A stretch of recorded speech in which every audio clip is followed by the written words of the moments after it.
That cover of Crash by Belle and Sebastian from their Volume 2, the second time they've been asked to do a Late Night Tales compilation. And Chris from Belle and Sebastian is with us now. Hello, Chris. Hi, how you doing? Yeah, we're good. What about you? Yeah, very well, thanks. You've already done a Late Night Tales, haven't you? Yeah, we did one, I think, maybe 5 or 6 years ago. For people who don't know what they are, what's the concept? It's I suppose, a kind of artist-curated series of compilation albums, and I guess it's the vibe is just to be kind of late night listening, like what you would play when people are around your house at 3 in the morning or whatever. So were you a fan of the... I mean, obviously you're a fan of that song, or else you wouldn't have done it, presumably. Yeah, well, it was Stuart's choice to do that, and he'd had the idea of doing that song in sort of vaguely that style for a number of years. And one of the things with the compilation is that every artist compiling it does a cover version to go on the compilation, and it just kind of came up that when we were doing it, he fancied having a go. So what else have you got on this album? We've got a couple of tunes by Broadcast. We played Broadcast last week, didn't we, on the show? Yeah, we're going to play one of these selections in a moment, It's a very eclectic selection, isn't it? From, like, the jazz harpist Dorothy Ashby to McDonald's and Giles, who became King Crimson. Yeah, I mean, it's...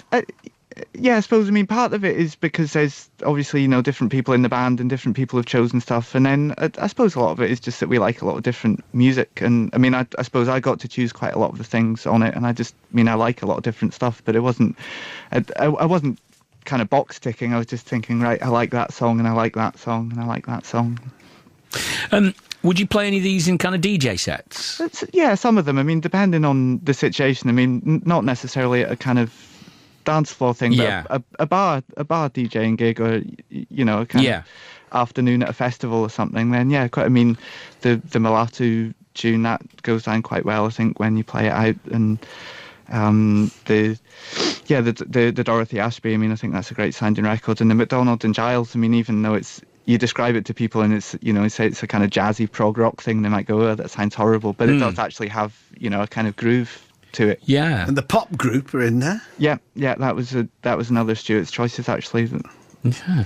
Blood, Sweat and Tears, Pete Shelley, Homo Sapien, and Joe Pass. He was a lovely guitar player. Joe Pass. I mean, that song, I just love that. It's amazing.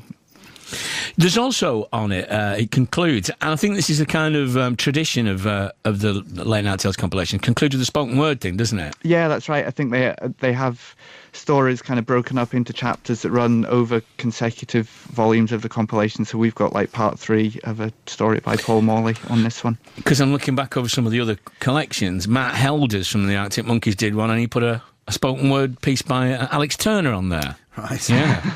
So, and other people, Midlake, Snow Patrol, MGMT, these are some of the other people. I think you're the first to be asked to do it twice, though. That's a kind of vote of confidence in your musical taste, isn't it? Yeah, totally. I mean, it was, smashing to be asked to do it again, because the people at the label are really good people to work with, and, I'm a big fan of the series, so it's really nice to get to do another one. Definitely. There was another similar series, was it called Back to Ours, or Back to Ours, or something like that? I think I seem to remember that. Was St Etienne involved with it? There was one called Back to Mine, or something like that. I think Back to Mine was just a one-off compilation, but then there was another series called All Back to Mine. That's it, because I think there's a really good one by Orbital, I think, in that series. That's right, yeah. Should we listen to Broadcast? Is this one that you chose? It was, although they're a band that sort of all of us like, and, we played with them. We played together with them a few times and stuff, so their music sort of means a lot to us, and to be able to kind of use it on the compilation after Trish dying as well. Well, I know, yeah. Every time you hear them, it's tinged with sadness, isn't it? Yeah, absolutely. Yeah. So this is Broadcast, An Ominous Cloud.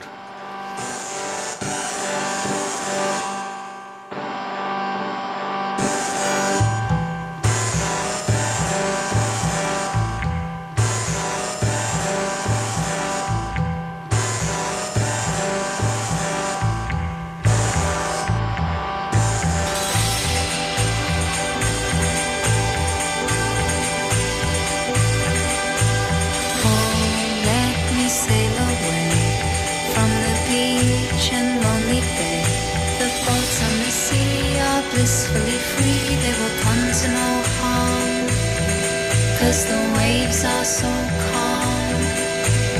Oh, let me think a while, to the playground of his mind, the wind through the frame whistles your name, though you said goodbye. You did not leave my mind. Oh, I've got to get away from this town. Don't want to face the ominous clouds.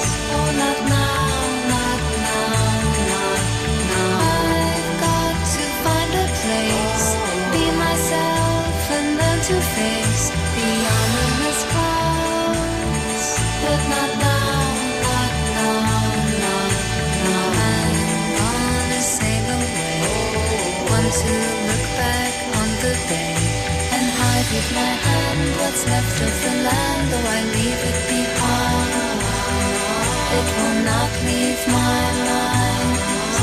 Oh, I've got to get away from this town. Don't want to face the ominous clouds. Oh, not now, not now, not now. I've got to find a place, be myself, and learn to face the ominous clouds. But not now, not now, not now.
That's Broadcast and Ominous Cloud from the Belle Sebastian Late Night Tales Volume 2 album, which comes out on the 26th. And we're talking to Chris Geddes from Belle Sebastian. You've got a couple of events around this, haven't you, Chris? Yeah, I'm playing some records in a couple of record shops in Monorail in Glasgow on the day before it comes out, Sunday the 25th. And then Friday the 30th, I'm down in Manchester at Piccadilly Records. And Sunday the 1st of April, playing some records in the Rough Trade East store on Brick Lane and doing a kind of launch party for the album in the Big Chill Bar, which is, I think, just round the corner.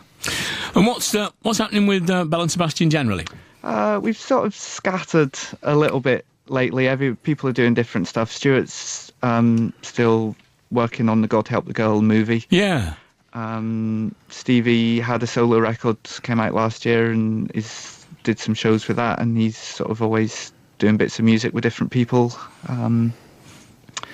That's probably the most interesting news. So will you? But you'll reconvene at some point in the year. Yeah, definitely. Do you see each other when you're not working, or is it sort of you just save it all up for when you're back on the road? No, we have board meetings and things like that. Do you all still live in Glasgow? Yeah, everyone's in Glasgow at the moment. Makes it easier, because usually at this stage in a band's career, someone's gone to live in Montserrat or something, haven't they? Yeah, I tried, but... You tried Montserrat? Yeah. Yeah, it's very like Glasgow in many ways, isn't it? Pretty similar. Yeah. So I just came back. So Late Night Tales, Belle and Sebastian, Volume 2. The launch party Sunday the 1st of April, Big Chill Bar, Brick Lane, London, 2 p.m. till midnight. It's free, apparently. Is that true? I think so, yeah. Wow. I think so. I'm doing it for free anyway, so... There you go. And also in Piccadilly Records in Manchester and in... What was the other place you said? In Monorail in Glasgow. Yeah, Monorail in Glasgow. Yeah, OK. Now, we asked you to choose...